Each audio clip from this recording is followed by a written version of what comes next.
Result অনুযায়ী কোথায় কোথায় পরীক্ষা দিতে পারবা। তার আগে আমি কিছু কথা বলে নিই। দেখো বাবারা, বাংলাদেশে তুমি যতই ডকুমেন্টারি মারাও যে আমরা সুইসাইড ফ্যাক্টরি চালাই, আমরাই পাবলিক বিশ্ববিদ্যালয়গুলোকে গ্লোরিফাই করি, আমরাই জিনিসগুলাকে এমন একটা লুক দেই যে এগুলাতে চান্স না পাইলে লাইফ শেষ, অনেস্টলি তোমাকে সাজেশন দেই, তোমার চান্স না পেলে লাইফে কিছুই যায় আসবে না। আমি তোমাকে শুধু একটা মোডে চিন্তা করতে বলবো যে তোমার ফ্রেন্ড, খুব সিম্পল হিসাব, ইউ ডোন্ট থিঙ্ক অ্যাবাউট যে এখানে পুরে তোমার আহামরি কোনো লাভ আছে, এটা বাদ দিলাম আমরা।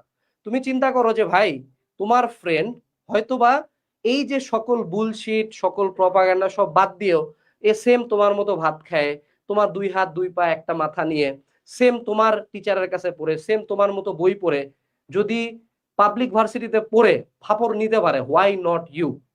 এখন তুমি যতই গপ্প দাও মামা, দিন শেষে তুমিও জানো আমিও জানি বাঙালি এটা খায়, সমাজ এটা খায়, বাস্তবতা এটা খায়। সো বাস্তবতা আর ফেসবুকের ডকুমেন্টারির মধ্যে অনেক ডিফারেন্স আছে। ইন রিয়ালিটি যারা এখানে ক্রাই রিয়াক্ট দিচ্ছে, কান্নাকাটি করতেছে, যত কিছুই করে, এরাও সবাই চাইতো যে ওখানে পড়লে ভালো হইতো। সো সকল প্রপাগান্ডা বাদ দিয়ে তুমি তোমার বেস্টটা দিবা, অ্যাডমিশনে বেস্টটা করার, যা তারপরে আল্লাহ দিবে সেটা মানে নিতে হবে। ইস্যুটা কখনো এই জায়গায় হয় না যে তুমি চান্স পাও নাই দেখে তোমার লাইফ শেষ। ইস্যুটা শুরু হয় যে তুমি জানতা যে তুমি আরো বেটার করতে পারতা, বাট তুমি তোমার বেস্টটা দেও নাই। তখন ওই গিল্টটাতে মানুষজন ব্যাড স্টেপ নেয়। মানুষজন নিজের বেস্ট এফোর্ট দিয়ে, যে পরিশ্রমী, যে অ্যাডমিশন টাইমে কুত্তা মারা খাটনি দিবে, majority of the time he or she will be successful.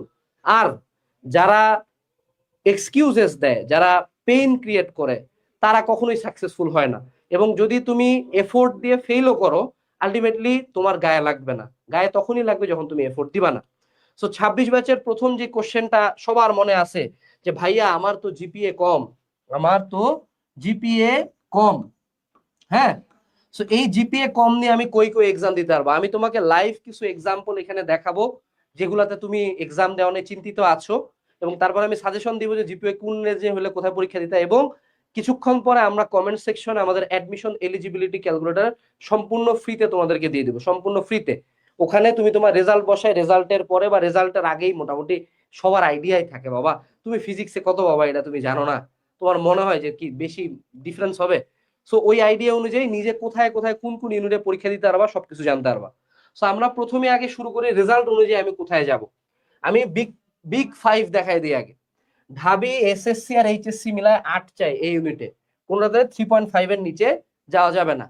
GP এর উপর মাত্র 20 মার্ক আছে, 2 দিয়ে গুণ করে 5, শেষ।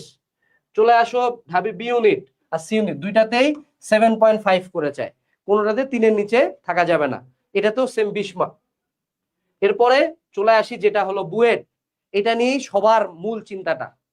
সো যদি এবছরের জিপিএ 5 এর পরিমাণ 50,000-এর নিচে নামে যায়, যেটা হওয়ার চান্সেস অনেক অনেক অনেক বেশি, হ্যাঁ, সেক্ষেত্রে 2018 সালের যে সার্কুলারটা, এটা একটু নিজেরা দেখবা, 2018 সালের সার্কুলার আসার চান্সেস অনেক বেশি। সেবার কিন্তু অত বেশি মার্ক তারা চায় না। বাট বাট আমার মন কি বলে জানা, আমি একটু কথা বলি আর কি, কষ্ট পায় না, আমার মন বলে সার্কুলারে চেঞ্জ করবেন, তারা প্লাস চায় বসবেই, এটা আমার খুব মন বলে। রিজনটা কি? সেটা হলো যে তোমাদের মধ্যে অনেক ফ্রেন্ড কে তোমরা দেখতেছো ও বলতেছে ফিজিক্স খুব খারাপ হয়েছে খারাপ হয়েছে, বাট ইন্টারনাল নিউজ আমরা যেটা পাই, আমাদের তো অনেক স্টুডেন্টের সাথে কানেক্টেড আমরা, সেকেন্ড পেপার মিলায় প্লাস অনেকের চলে আসবে ফিজিক্সে। কেমিস্ট্রি কোশ্চেন তুমি যত কান্দো ভুল ছিল, 100% ভুল ছিল, তাও প্লাস আসবে অনেক জনের। ম্যাথ কোশ্চেন এখনো দেখি নাই বলতে পারতেছি না, বাট ইতিহাস বলে 18 সালেও ম্যাথ কোশ্চেন বাজে হয় নাই। So if my predictions are right, তারা আগের সার্কুলারটা রাখার একটা বড় চান্সেস আছে। বাট আগের সার্কুলারও খুব একটা খারাপ ছিল না। তারা এসএসসি তে 4 পয়েন্ট চাইতো, এইচএসসি তে বলতো যে 5 পয়েন্ট পাইতে হবে। আমার মনে হয় ফোর্থ সাবজেক্ট অ্যাড করে তোমরা মেজরিটি 5 পয়েন্ট পাবা, যারা অ্যাটলিস্ট বুয়েট নিয়ে চিন্তা করছো। আর তারা যেটা বলতো যে ভাই আমার ফিজিক্স কেমিস্ট্রি ম্যাথে 5 পয়েন্ট লাগবে, এবং এই 5 পয়েন্টের রিকোয়ারমেন্ট হইলে আমার মনে হয় তোমরা এবছর পরীক্ষা দিতে পারবে। এবছর যে হাইয়েস্ট মার্ক যে 90 প্লাস 94 এরকম রেঞ্জে নাম্বার যাওয়ার কথা না। টার্গেট রাখতে হবে যে যদি আমার 3টাতে প্লাস থেকে যায়, মোটামুটি শিওর যে বুয়েটে তুমি পরীক্ষা দিতে পারবা। সিকে রুয়েটার সাস্ট ভাই হুদাই হাইপে থাকে, এটা 6.5 হলে পরীক্ষা দেওয়া যায়, 6.5, ঠিক আছে। সিকে রুয়েটের মোটামুটি মানে কাছাকাছি বাবা, সবই কাছাকাছি। এসএসসি 4 পয়েন্ট চায়, এটা অ্যাজ অলওয়েজ ইঞ্জিনিয়ারিং এ চায়। এরা ইংলিশটা একটু অ্যাড করে, মানে 4-5-20 হয় না পয়েন্ট, 20-এর মধ্যে যদি কারো 18 থাকে তাইলে মোর দেন ইনাফ। আর তারা বলে যে পিসিএম এ 4 পয়েন্ট হইলে আমরা খুশি। এখন এই জায়গায় একটু হয়তোবা কমতে পারে এই বছর, বাট কমার সম্ভাবনা আমি কমই বলবো।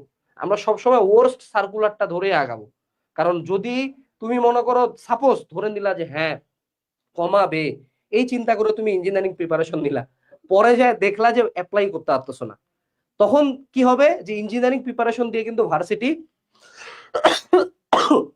একটু টাফ হয়ে যায়। তো সেক্ষেত্রে ওই প্যারাটা কিন্তু তোমরা ফিল করবা। তো আমি বলবো টাফ যে সার্কুলারটা, এই সার্কুলারটা ধরে আগাইতে। এখন অনেকে চিন্তায় আসো ভাই মেডিকেলে কত দেওয়া যায়, মেডিকেলে দুইটা মিলায় 8.5 লাগতো, ঠিক আছে। আর তারা এসএসসি কে 8 দিয়ে গুণ দেয়, এইচএসসি কে 12 দিয়ে গুণ দেয়, এখানে 40 মার্ক, এখানে 60 মার্ক। এসএসসি এইচএসসি 3.5 এর চেয়ে বেশি লাগে। জাবি রাবি গুচ্ছ, এই যেমন গুচ্ছ নিয়ে অনেকে চিন্তিত আছো, গুচ্ছতে 7 হলে পরীক্ষা দেওয়া যায়, 7। বি ইউনিটের গুচ্ছতে 6 হলে পরীক্ষা দেওয়া যায়, সি ইউনিটে 6.25, কৃষিতে 8.25 লাগে, কৃষিতে কিন্তু 4 পয়েন্টের উপরে লাগে এসএসসি এইচএসসি তে, এটা রিকোয়ারমেন্টটা একটু বেশি।